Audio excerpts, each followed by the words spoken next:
Okay, everybody, we are up to chapter 7, and today our topic is stratification.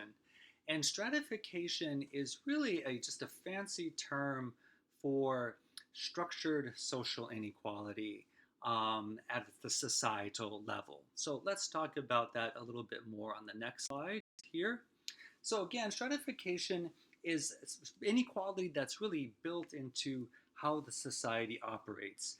And sometimes stratification is intentional. It arises from intention, from policy, from specific policy, for instance. And sometimes it's unintentional, or it's just it continues or arises from historical and institutional inertia. But it's stratification that, nevertheless, is a consequence of social, political, and historical forces and circumstances. And again, sometimes that stratification can be justified. And then other times, perhaps that stratification is just based on cultural inertia or political inertia or institutional structures that have sort of decayed, unequal power relations, unequal power balances. So stratification is it's a complex concept, it's a complex term. The Europeans began to think more about this concept in the 17th and 18th centuries. This was again during this period of the scientific advancement, the scientific revolution, the Age of Enlightenment. And Jean Jacques Rousseau was a philosopher that believed in the notion that private property created inequality automatically, and that private property creates competition, isolation, aggression, and hierarchical organization. And it can lead to a lot of social ills and can lead to a lot of antisocial behaviors, and including greed. Now, private property was not alien to the Europeans, but it was alien to other societies, including in the traditional pre-colonial Americas, in many societies in Africa, and many societies in Asia that viewed property not as a commodity, but as a shared resource that was owned and managed collectively. Adam Ferguson and John Miller agreed with Rousseau on a number of things, but differed from him in the sense that they believed that inequality was necessary and good because it meant that as other people were getting ahead, those people were creating wealth and assets that can be saved and stored for future needs. And that is true to some extent, obviously.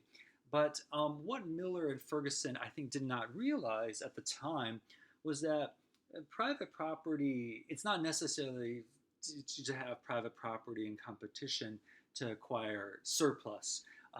In many societies, you might have collective ownership that can still be part of a productive economy. Thomas Malthus is another early thinker whose ideas have today been largely discredited. Malthus, this was a kind of the same time period. He believed that an unchecked population growth would lead to high levels of poverty because more people would be trying to gain the same amount of resources. So there'd be fewer resources for more and more people. And then you'd inevitably have um, scarcity. So he believed that poverty and inequality was actually a good thing in that it controlled population growth. Um, People would die off, people would not survive, they would starve. So it's actually kind of a very callous and amoral way of thinking that is largely discredited today. And in fact, the wealthiest societies in the world today tend to have the lowest population growth because they have the best health. And so you have fewer children being born because parents are now realizing that their children are going to survive. until they'll at least outlive, on average, the parents. Whereas in many poorer societies in the past, and even today, you had to have a large amount of children as an insurance policy because they would be taking care of you when you were old. And you also had a lot of children that would die that would not even make it to the 1 year of age because of disease, would die in childbirth. And you see this happening in many societies continuing today that have large families, despite the fact that the health in those societies have improved. You still have in parts of Asia, sub-Saharan Africa, where women may have 5, 6, 7, 8 children, and they're all now surviving, and it's leading to immense population growth. And it's because even though the health has improved, those cultural traditions of thinking that you need a large family have changed less quickly. That's a very good example of a cultural lag, that concept that we talked about earlier. Hegel believed in this conceptualization of inequality as a master slave model. And the master slave model was not only representative of actual masters and slaves, like in the antebellum South and in many other parts of the world where slavery was practiced, but also in more metaphorical terms, in the sense that even after slavery was abolished in the United States and in other places, even though slavery still exists through human trafficking in the US, and slavery still exists in other parts of the country, officially, in most societies it's been abolished. But you still have this really hierarchical, more authoritarian system of one person giving the rules and one person obeying them, which would be the ordinary workers. And that there's not a lot of power and control exerted by normal people, that it's still a very hierarchical system, kind of like how the master and the slave was a hierarchical system. So ontological equality, um, this is much more of a philosophical idea. So we're not going to really spend much time on this. Ontology just means, what is knowledge? What can we know? And this is a question about more spiritual and philosophical equality, that we're all made the same in the image of a higher power or creator. So this really isn't talked about very much in sociology. So we'll skip ahead to this next one. This is the idea and the concept of equality of opportunity. This is probably what we have in the United States, right? Most people, they attest to this sort of concept, this conceptualization of equality. Most Americans are pretty okay, are pretty fine and tolerant of inequality, as long as there's equality of opportunity, right? As long as everyone has an equal chance of making it in life, having their dreams and desires fulfilled, then the inequality that exists isn't that much of a problem. I'd be interested to hear what you think about equality of opportunity. In a normal class, I would just ask students what they thought about this. But most of the sociological research shows that while this may be the way we think about the US, while this may be a goal or something to strive for, it really isn't the actual reality in our country. That equality of opportunity really has not been achieved. If you look at the various, the stratification between schools that children go to, depending upon if they live in a poor neighborhood versus a wealthier community. In schools all the way from pre-K or preschool all the way to higher ed, there's vast amount of difference in quality and standards in schools. It's not just schools, right? It's also parental resources. Different parents that are more educated, more literate, have more language skills, more mathematical skills, are giving their children a lot more of a leg up than parents who did not have those skills themselves. inadequate health care, in unequal access to health care, unequal access to jobs, to recreational facilities, to all of this, to even just clean air and clean water, um, means that some people are starting at a very much a disadvantage and continuing in a disadvantaged system. So most sociologists, based on our research and data, would argue that we don't have equality of opportunity in this country, even though that this would be hopefully a goal and something that we can reach eventually. Equality of condition is another conceptualization of equality. This is where everyone should have an equal starting point.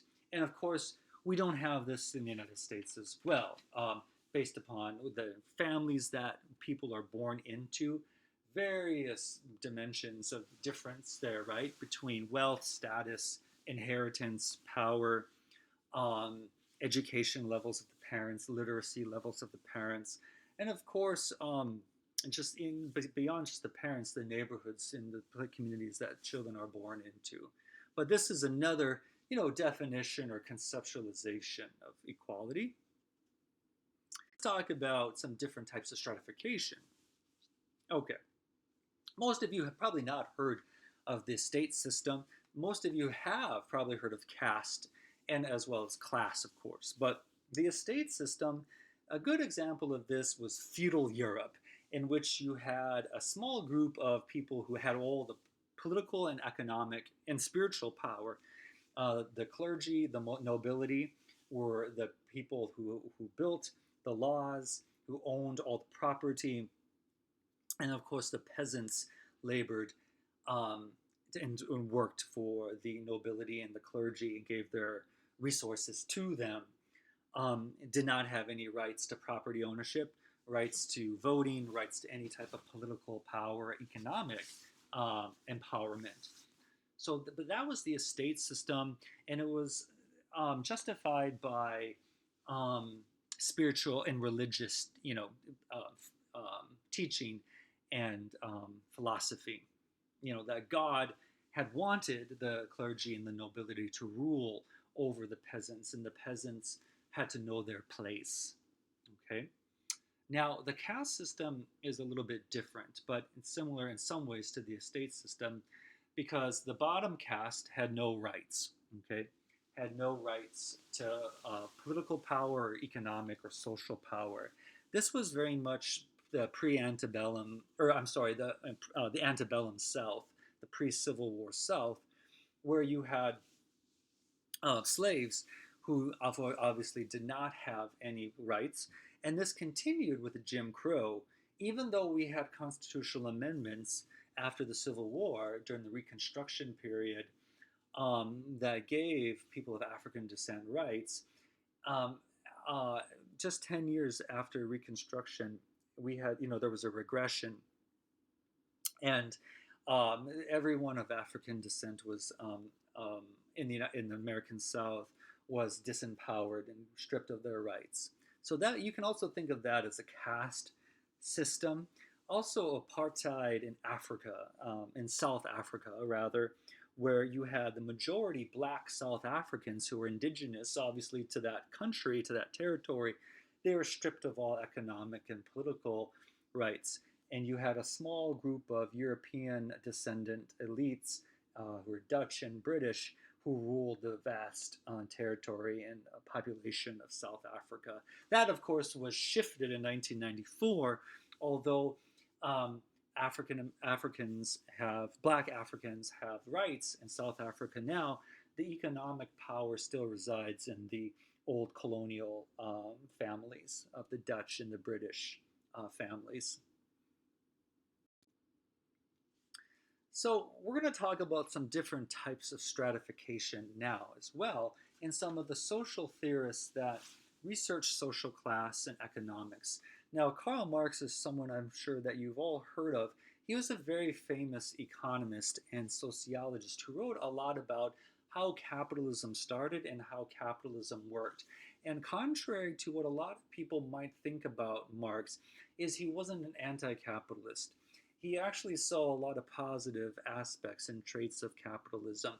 he saw that the capitalism was very good at organizing resources in a way that was highly productive, that led to a vast accumulation of wealth in a society. But what he was critical of capitalism was that the rewards were too narrowly distributed only to what he called the bourgeoisie, or the owners of capital. And these were the capitalists. These were the business owners, the bankers, the merchants, the big merchant owners, the big owners of factories. So the bourgeoisie owned and controlled the means of production. The bourgeoisie owned and controlled the economy.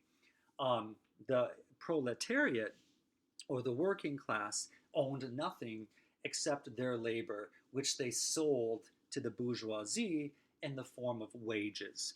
And Marx believed that this division, the stratification between all the power being with the bourgeoisie and none of the power being with the proletariat, would not be stable or sustainable, that it would lead to a lot of internal contradictions, and the system would collapse, would eventually collapse on itself. Uh, he believed that the workers should be empowered. He believed in what we would call today cooperatives, or worker-owned enterprises, where workers didn't just get a wage, but they got a share in what's called the surplus value. Not only a share in the surplus value or share in the profits, they were all part owners of that firm or of that company, and that it wasn't just owned by a few very top individuals in that organization or company. Okay, so Marx was a fan of capitalism, but also saw that again that it was inherently unstable, because you had this antagonistic relationship.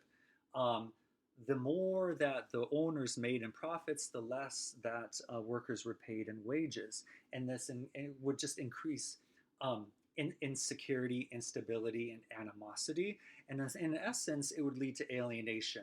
The workers would be alienated from the work, from the products that they were making, from the work process, and from even their fellow workers. There'd be a sense of alienation and disenchantment with the entire economy and the entire economic structure and system.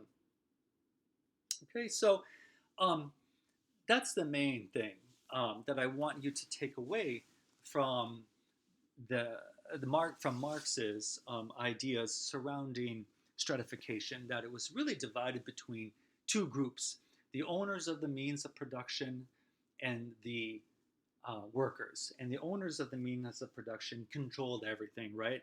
So they controlled the working conditions, they controlled the wage levels, they controlled what got produced, how it got produced, how workers were treated, how they were compensated. So the worker really didn't have any say or any power, and this stripped them of their a lot of what their humanity was, and saw that there could be improvements made and reforms and with revolution into more cooperative ownership of the means of production. Eric Olin Wright was very much in agreement with much of what Marx had to say regarding social class and economics, but he believed that Marx was a little bit too narrow, in the sense that everything was not dichotomous. You had more than just owners and workers. You had more than just bourgeoisie and proletariat. He had a couple other groups that he added besides the bourgeoisie and the proletariat. He came up with the term the petite bourgeoisie.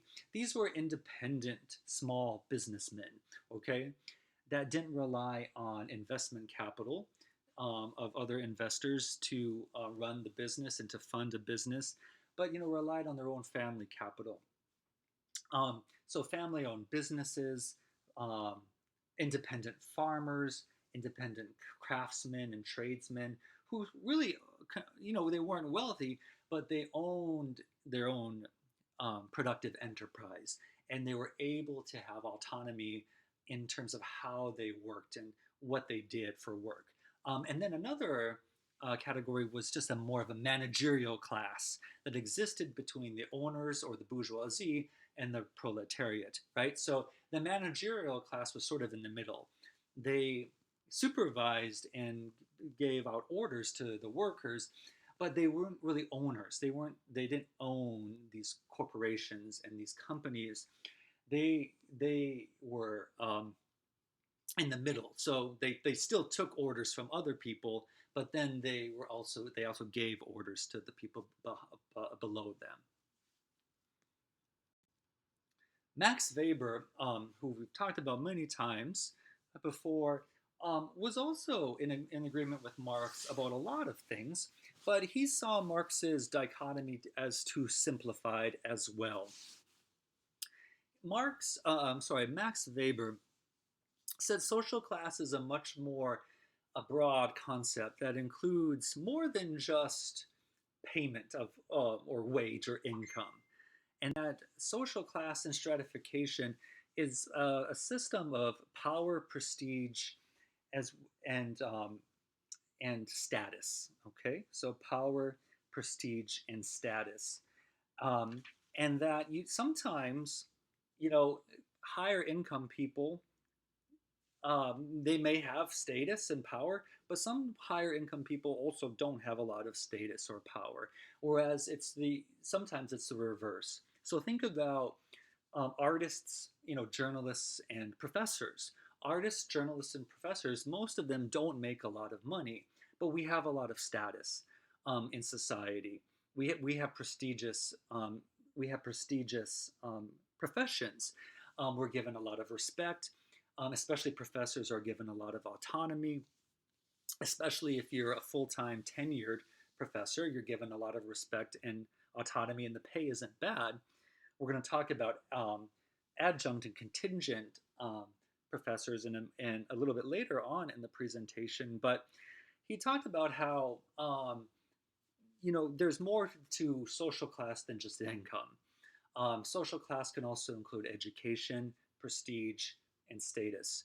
One of the reasons that artists, writers, journalists, and um, professors might have a lot of prestige and status is that we are considered to be arbiters of knowledge, arbiters of information. We have specialized knowledge in the field, and then we pass that along to the wider public. And that gives us a form of prestige and status, right? You also have people like police officers who don't make a lot of money, but have a lot of status and power, or at least a lot of power, right? A lot of power in the community. Um, Another, group would be clergy that have a lot of status. Even though we become, in many ways, less religious society, religion still plays a large role in our culture, and most people tend to give members of the clergy um, a higher level of status than they would for another type of occupation that pays the same. A mayor of a small town, not making a lot of money, but they have at least a little bit of power and some status and prestige. So that was the contribution of Weber. He wanted to talk about how social class can be measured and stratification can be measured in more broad and complex terms. Let's talk about now the elite mass dichotomy. Okay, this is a system in which Pareto was a Italian social theorist who was an elitist. He believed that um, elites should rule. Okay, that the most capable, the most talented should rise to the top, and they should be in a position of power, and not everyone should govern. Okay, he believed that only the people at the top who had the elite knowledge would be capable of governing. So he was anti-populist. Okay, he was not a radical Democrat.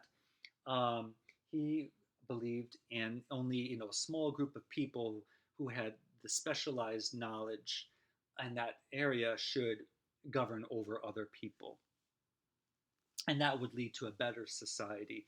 Um, Giving more power to the masses would lead to more um, chaos. Okay, that's what he argued. Now, C. Wright Mills is also part of this elite mass dichotomy. C. Wright Mills was skeptical of elite theory that Pareto discussed.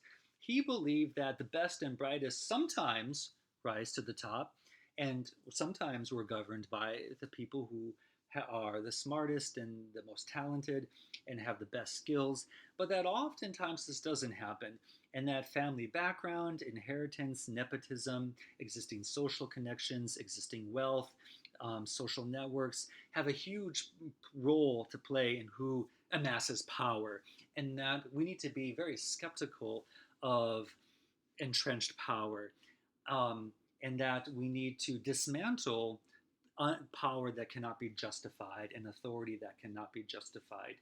Mills coined the term the power elite.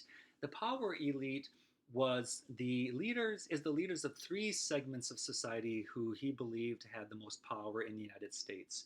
And this was the corporate establishment, the political establishment, and the military establishment. Okay? And the leaders in each of those establishments held most of the power in society. Another thing that Mills talked about was that there was this thing called the interlocking directorate, and that people, switched positions.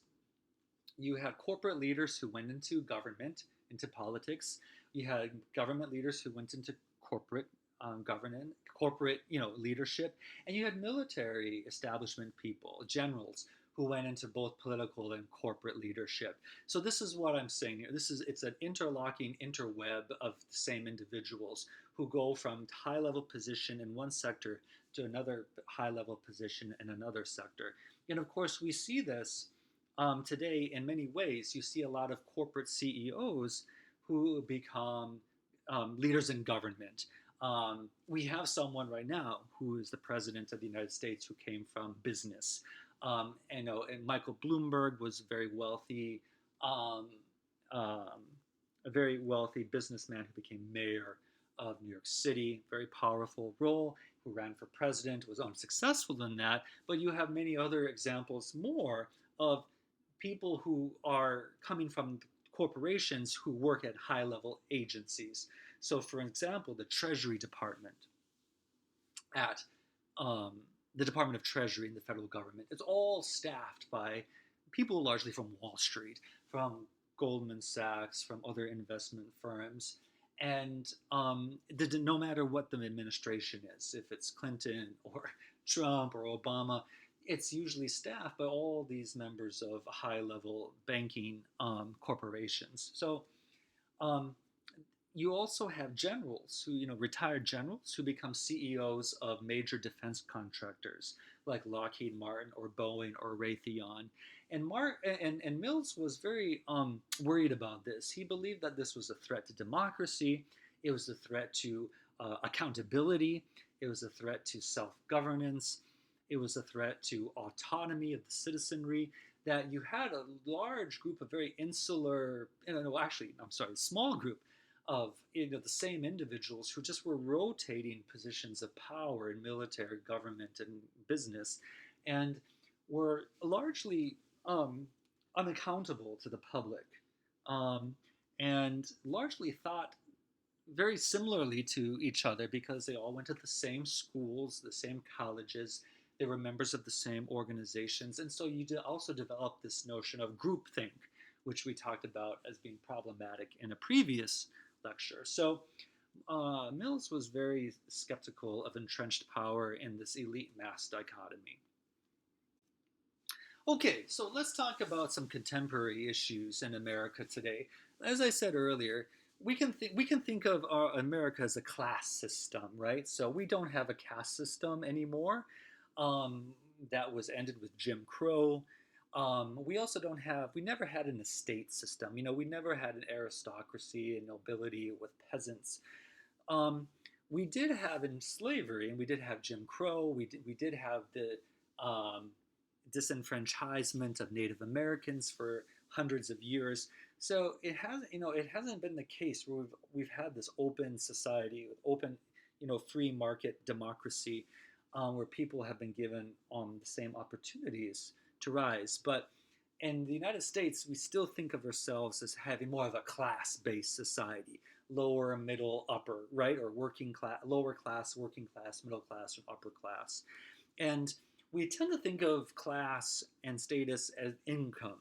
But as I mentioned earlier, and with Weber's contributions, you can also think of social class as having power. Who has power and who doesn't?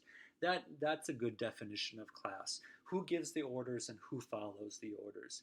That's a good definition of class. So, and just not income, but power, prestige again as well as education, right? Um, and then wealth. Okay, so those are some good components of class: um, income, education, prestige, power, occupational status, and wealth. I think those are all good components of social class. Now, again, just to give you a, a different perspective here, I probably make less than a very talented mechanic or a very talented and experienced plumber.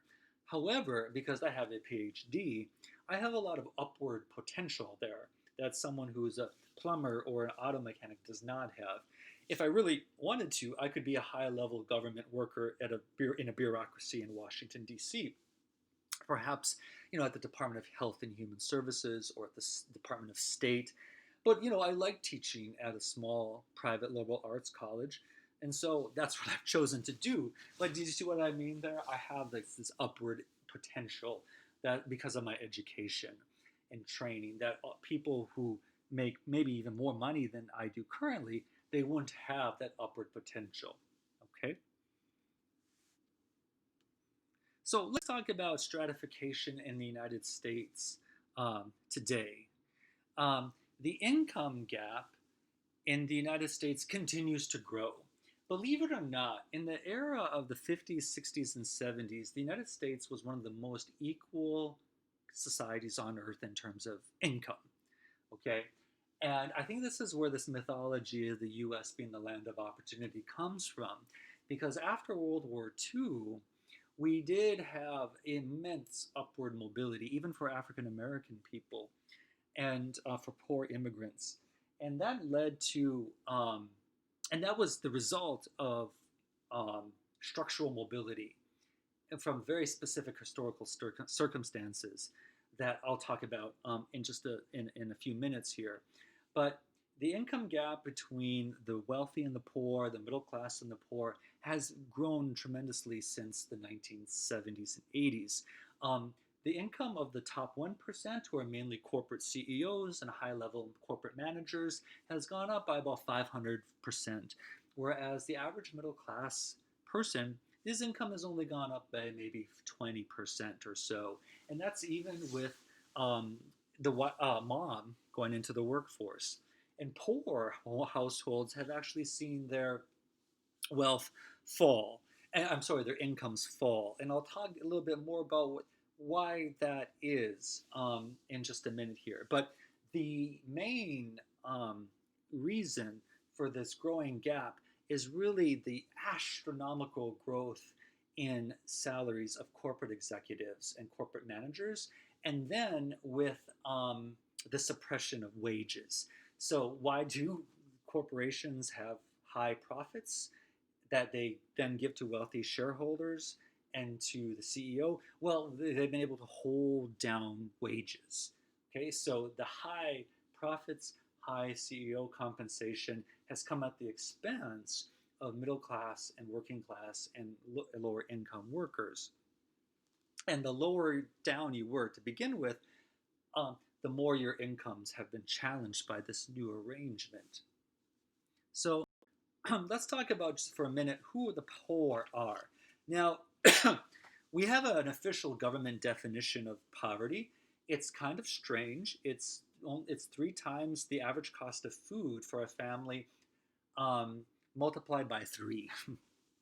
So it's a very kind of a simplistic kind of outdated definition of poverty. So say you spent $400. Say the government said an individual needs $400 a month, okay, for food. That's what you need for food. You would multiply that by 3, and so anyone making under $1,200 a month, if they were an individual, would be poor. Okay, so And that might seem kind of low, right? Because half of your income would probably just go, or more, 2/3 or even more of your income would just go to rent. Some would go to taxes, and then you after rent and after taxes and after just a little bit of food, you wouldn't have any money left for anything else. Okay, and this is without having children or anything. This is just um, an individual. So let's just go through the statistics a little bit. So who are the poor in America today? 33% of the poor are children. Okay. Now you might be asking, well, of course they're poor. They can't work. Well, this is what I'm saying. So we're looking at all the poor. 33% are children, meaning they're also in poor families, right? So their parents are poor. Okay. Yeah, another 11% of the poor are elderly. So between the elderly and children, you have 44% of all the poor people in the US are elderly and children. Okay? The rest are working age adults. Okay? So 24% are working age adults that have low incomes because they can only work part time. Okay? Many of them would like to work more than part time, but are prevented from doing so because of childcare responsibilities or other family responsibilities. Perhaps they're taking care of a sick parent, a sick relative, a sick grandparent, or whomever. Or they're working part time but just can't get enough hours to rise above the poverty level. And I'm sure all of you have encountered this, especially in retail and restaurant work. Companies try their very hardest to limit hours so that they do not have to pay full time employee benefits, including insurance and any other type of benefit, including a vacation and retirement. Okay, so those are another 24%. 12% are disabled. Okay, 12% of all poor people are disabled. 15% are students like in college or graduate school who have low incomes. 3% of the poor are people who are forced into early retirement. Okay, and only 2% of the poor are disconnected from the labor force for unknown reasons. Okay, so that's the makeup of the poor. Okay, in our society today. Nutshell there. Jeffrey Sachs is a very well-known, prominent economist who has looked at global development in many developing countries. I'll let you read about that in the textbook. However, just to be very brief, the education of women, especially young girls, is key to economic advancement in those societies. He talks about that a little bit in the book. Before I move on from this, global inequality, of course, has grown, and the wealthiest country in the world by most measures is Norway, which has a per capita income of over $100,000. And the poorest countries are Zimbabwe and Afghanistan, where the incomes are less than $1,000 a year. So you have, again, 100 to 1, in these different societies. Okay, let's move on to social mobility. Social mobility is the movement between different positions within a system of stratification. Okay, and it can happen at the individual level or at the group level. So at the individual level, horizontal mobility is when you grow up poor and you stay poor when you're an adult, or you grow up middle class and you inherit your parents' social class. So your parents were accountants and you become a lawyer or an engineer. You're staying in the middle class or the upper middle class. A vertical mobility at the individual level is if your parents were farm workers, say in California, migrant workers, and you become a physician. That is a very high degree of vertical mobility. It can also happen at the group level. So let's talk about an example of vertical mobility at the group level. So at the group level, car and automobile workers were not always middle class. In the 1930s, most automobile workers were paid very low wages. by General Motors, by Ford, by Chrysler. And in the 30s, they began massive wildcat strikes and formed the UAW, the United Auto Workers Union, the CIO, the Congress of Industrial Organizations, that led to the creation of very powerful labor unions that negotiated contracts with Ford and General Motors to have much more generous compensation packages. So because of the union movement, because of the labor unions, this was a vertical lift in that group of people. Auto workers became working class to the middle class, to the very solid middle class. The opposite happened with meatpacking workers who started out a poor. Then, because of the unions in the 50s and 60s and 70s, being a meatpacking plant worker was a prestigious job. You got high pay, you got a pension, a retirement, health insurance. But in the 1980s, the meatpacking plants reorganized. Many closed, many were bought out by large conglomerates, by Smithfield and Tyson. They fired all their union employees, reorganized by filing Chapter 11 bankruptcy, and then brought in undocumented and documented immigrants who were desperate to work for wages that were just above subsistence level in this country. And so now being a meatpacking plant worker is one of the worst jobs in the country. And even when local people try to work at these plants, they usually end up leaving within a couple of days. They just can't take the work. Um,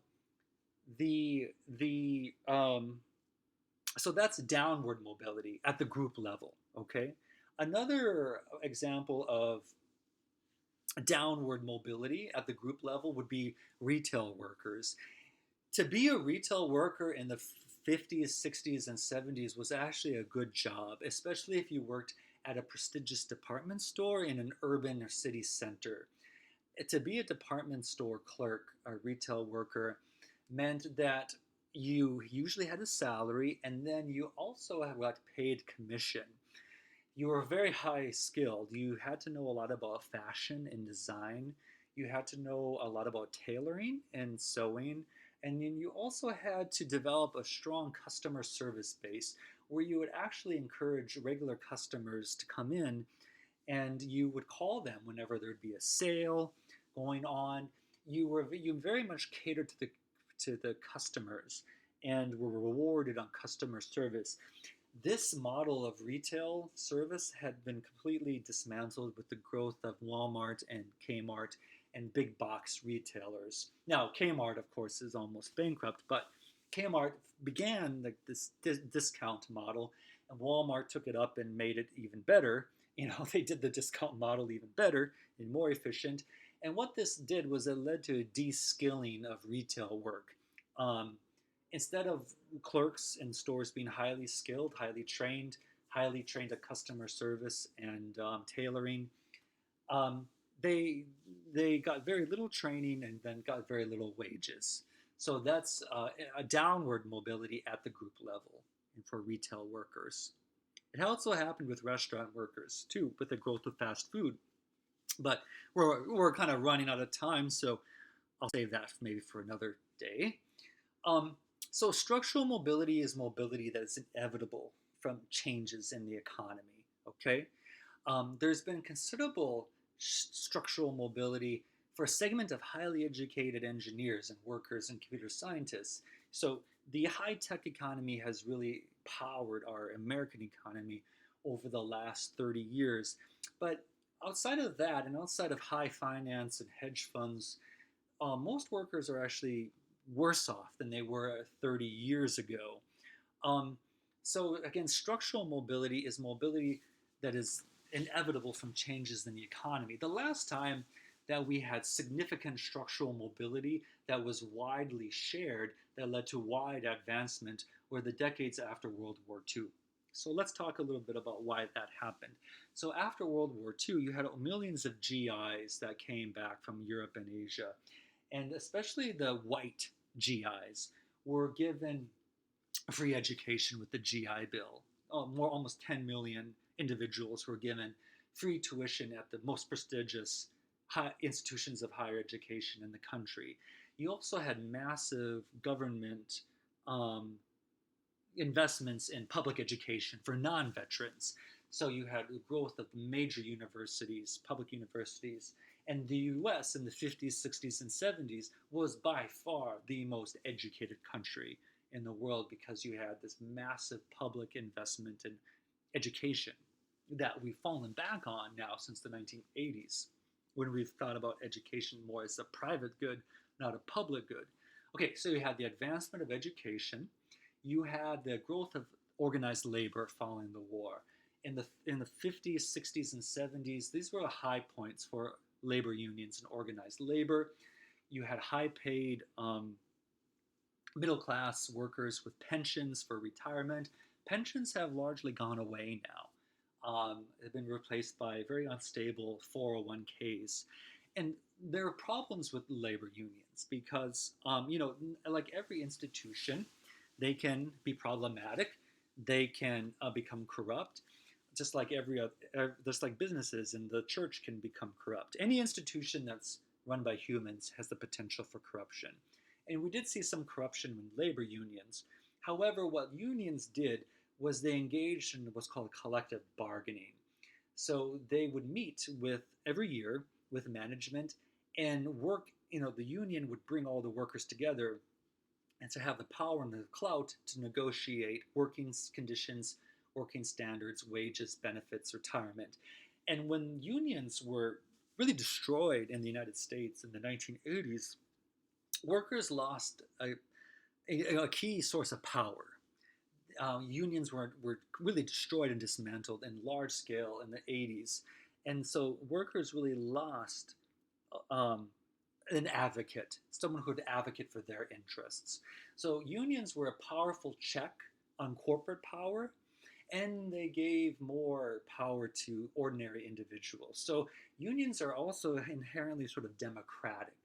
Okay, if we think about democracy as also empowering ordinary people.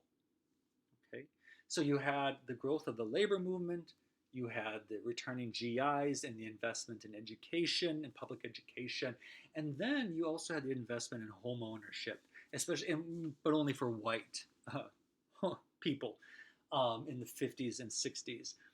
Many people who were renters before the 50s and 60s, but during that time, the federal government got heavily involved in facilitating homeownership through cheap mortgages and cheap interest rates. And so many people went from being renters to homeowners in the 50s and 60s. And then, of course, were able to amass home equity, were able to amass wealth, and they would pass that wealth down to their children. Okay, so that's an example of structural mobility that we had in the 50s, 60s, and 70s, and structural upward mobility.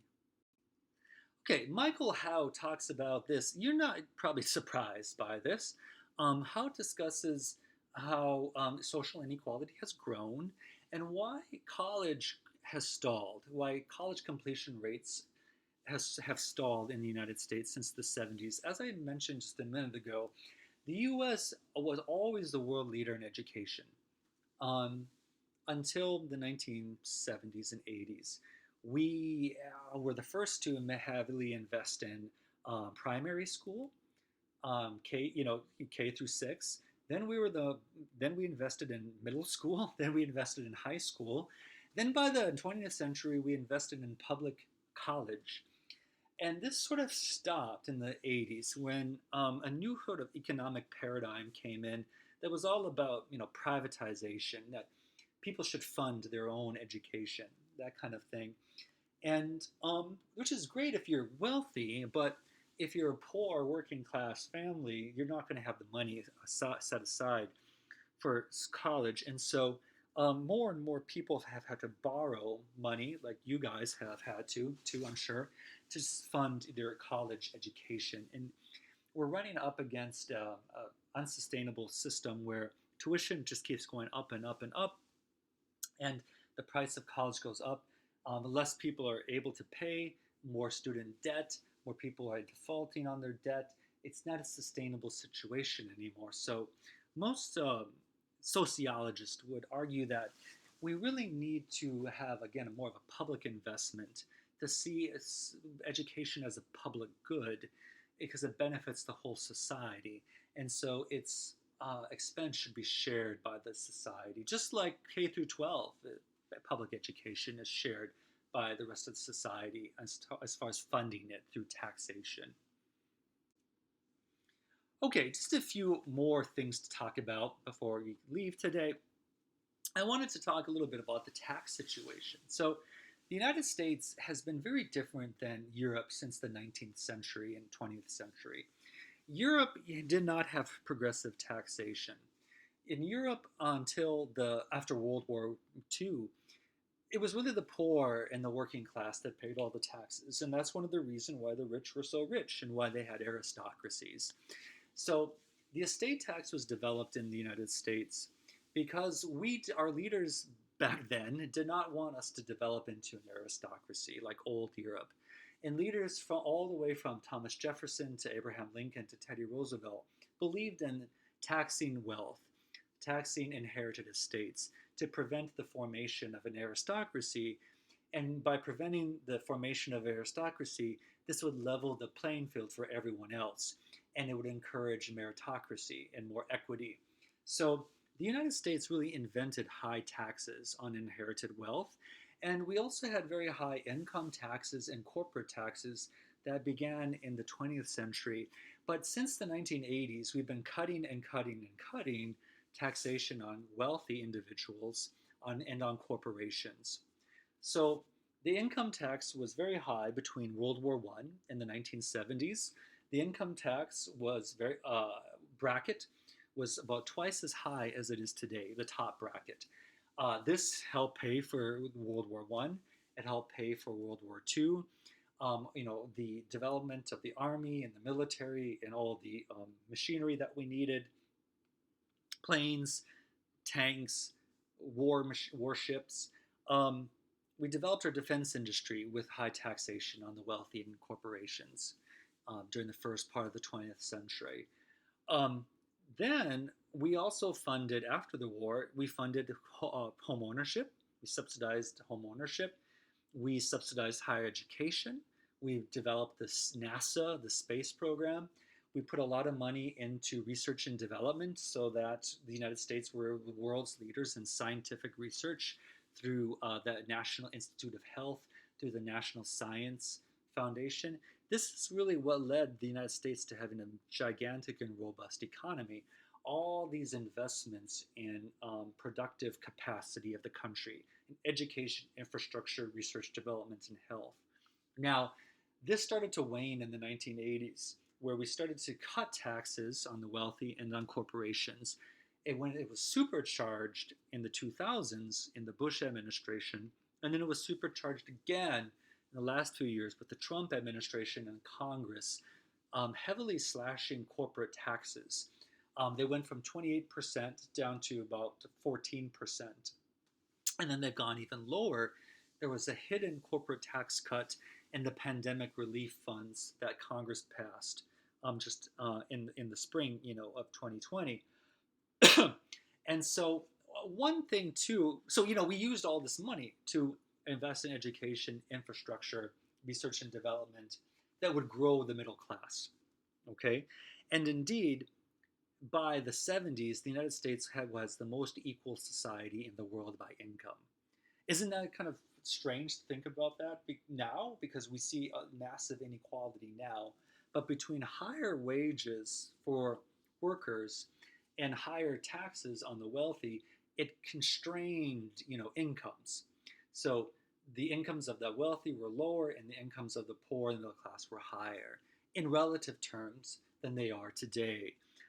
Another thing that high taxes on the wealthy and on corporations did is it incentivized them to pay their workers better.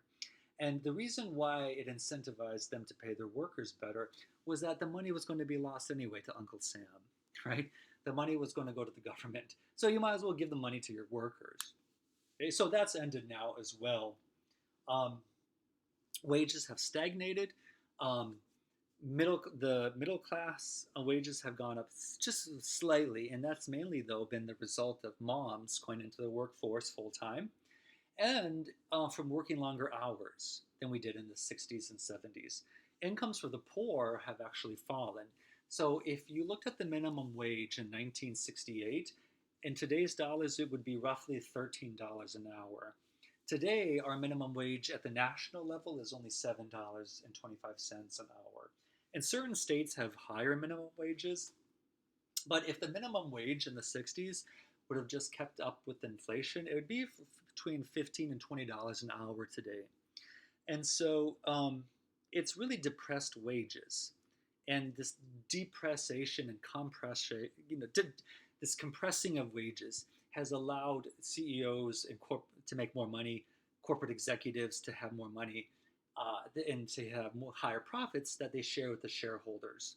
Okay, so the wealthy in our society today, it's not your neighborhood doctor, your neighborhood accountant.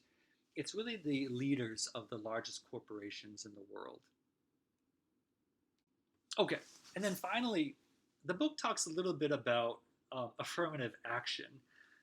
Affirmative action was a public policy that was designed in the 60s and 70s that was supposed to sort of level the playing field from historic inequities, um, as far as race and as far as gender. Okay, so especially in education, members of disadvantaged groups, minority groups, and women were given extra points on admissions to go into certain colleges and universities. Now, affirmative action, now this has been weakened in subsequent decades, and affirmative action also, it really doesn't exist very much at the employee-employer level, um, especially for private workers in privately owned businesses and privately owned companies. All the affirmative action law requires private companies and private businesses to do is to make sure they are advertising in sources that would the audiences would be diverse. Okay, would be women, racial minorities. Affirmative action policy does not dictate to businesses that they have to hire a woman or they have to hire a black person, okay, or that they have to hire a disabled person. It simply means their job search pool has to extend to areas where there are minority applicants available. Okay, so um, that's important. However, I think the book doesn't talk about other types of indirect affirmative action that have existed for a very long time. So we have this so-called race and gender-based affirmative action in colleges, but we also have affirmative action based on legacy admissions. So children of alumni at all of the elite institutions in our country get extra points just because their mom or their dad went to that college or that university. They were alumni. You also have affirmative action based on, did your family donate money to Princeton or to Harvard or to Columbia, right? And this is what we saw with Jared Kushner, who's part of the Trump family. His father was a very successful businessman, real estate developer, gave a lot of money to Yale. Bingo, his son got into Yale. It's the same with Trump. So Fred Trump, a successful developer in Queens and New York City in the 50s, 60s, and 70s. He gave money to the University of Pennsylvania, Wharton School of Management. His son, Donald Trump, got in as a result of that. So we have affirmative action for wealthy kids, for children of the alumni, and we also have affirmative action for certain athletes and for certain sports.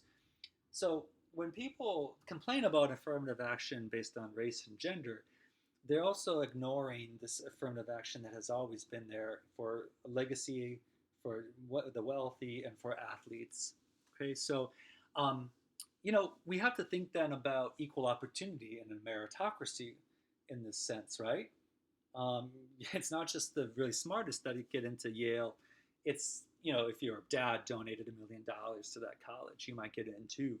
And it's funny because it's something that England banned a long time ago. Oxford and Cambridge, what a lot of people think of like these bastions of elitism and bastions of snobbery, they actually got rid of their legacy admissions a long time ago. whereas we haven't in the United States. And that's something that we could maybe really look into to increase equal access, equal opportunity, and become more of a meritocratic system. Okay, that's it for today. Thanks, everybody. Let me